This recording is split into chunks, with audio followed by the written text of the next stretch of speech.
Hey everyone. So if you're a leader right now, you are probably feeling this crazy mix of excitement and, let's be honest, a little bit of panic about AI. And this isn't just another piece of tech, is it?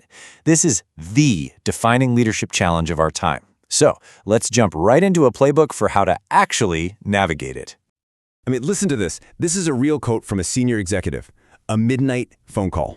And it just captures that feeling perfectly, right? That jolt of fear.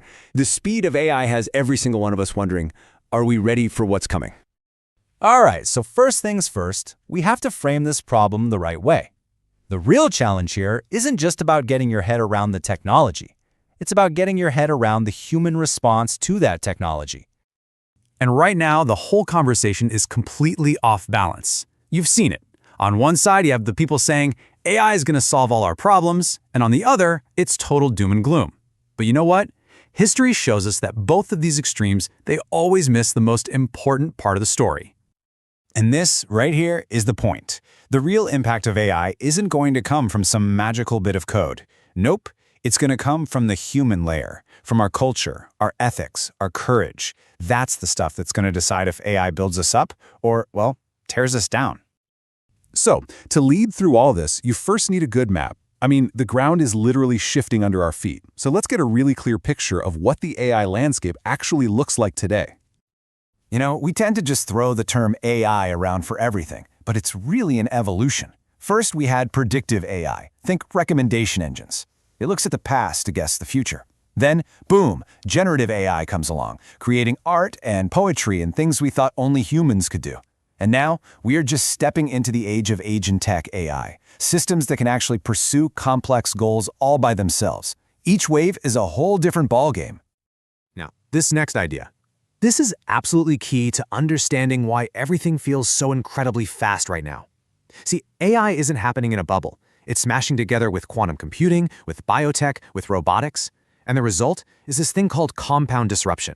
The changes don't just add up, they multiply. They create these explosive, non-linear shifts that are almost impossible to predict. Okay, let's shift gears to what I think is the most important piece of this whole puzzle. We've talked about the tech, now let's talk about the people. Because your organization's ability to really thrive with AI, it has almost nothing to do with your servers and everything to do with your culture. Just think about this for a second. It's such a simple question, but it tells you so much. Is there laughter, or is it just anxious silence? That chatter in the hallways? It tells you more about how ready you are for AI than any expensive consultant's report ever will. I guarantee it. You've heard this a million times, right? It's a classic for a reason. And let me tell you, it has never, ever been more true than it is right now.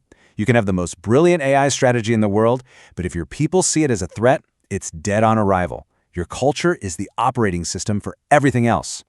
So how do you actually build a culture like that? Well, it's not magic. It's a deliberate process, a blueprint. It all starts with intent, knowing your why.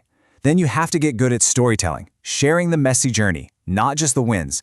That fuels a constant need for skill building, which needs the right structure to support it. All of that creates a safe place for experimentation, which has to be followed by real time for reflection. It's a loop, a cycle, not a one-and-done checklist. Okay, so this new world doesn't just need a new culture, it needs new kinds of leaders. The old playbooks are expiring fast, and what we're seeing are these evolved leadership styles emerging to really meet this moment. We're seeing 4 key archetypes pop up again and again. You've got the visionary, the one who tells those compelling stories about the future. You've got the data-driven leader, who keeps everyone's feet on the ground with evidence. Then there's the ethical guardian, who's always asking the hard but necessary moral questions. And finally, the adaptive experimenter, who just drives everything forward through rapid learning. But here's the catch. Every one of these archetypes has a superpower and a shadow side. The visionary can inspire you to climb mountains, but might forget to pack the ropes. The data-driven leader keeps you honest, but can get stuck in analysis paralysis. The ethical guardian is your conscience, but can become rigid. And the adaptive experimenter is amazing in innovation, but can totally burn out the team. So the trick isn't to be just one of these, it's to build a team that has all 4 in balance. All right, let's bring it all home. We've mapped the new world, we've zeroed in on culture, and we've identified the kinds of leaders we need. So that brings us to the big finish, finding that perfect balance between human and machine. Because the goal of all this work isn't to replace people, it's to forge a brand new, way more powerful partnership. Let's just face the biggest fear in the room head on, okay? The default story is always about replacement, about jobs being lost. But the much more powerful, and I think more accurate story, is about augmentation. It's about technology making humans even better at what they do. There's this amazing metaphor for this idea. It comes from the world of chess. So after AI beat the world champion, Garry Kasparov, a new type of chess emerged called centaur chess. And it turns out the absolute best player in the world isn't a human and it isn't a computer. It's a human-computer team, the hybrid. And this lays out the new division of labor just perfectly. The machine, it handles the raw calculation, crunching data at a scale we can't even comprehend.